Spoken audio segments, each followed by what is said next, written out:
recently ko lang nalaman na hindi lang pala libro yung pwedeng hiramin dito sa library, dito sa Australia.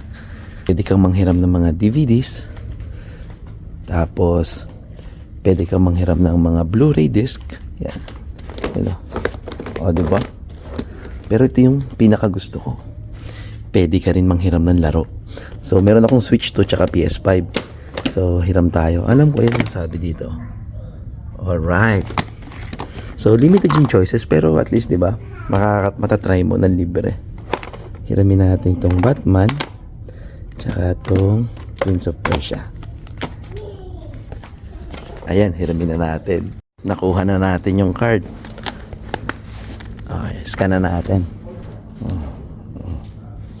Tapos, patong mo lang. The green line, it means it's good, it's gone onto your card. Okay. And then you do a finish, might come up with recommendations, it hasn't, and then Okay. you've got your print receipt. Perfect. Thank you. Alright, Thank you. Okay, enjoy it. Thank you.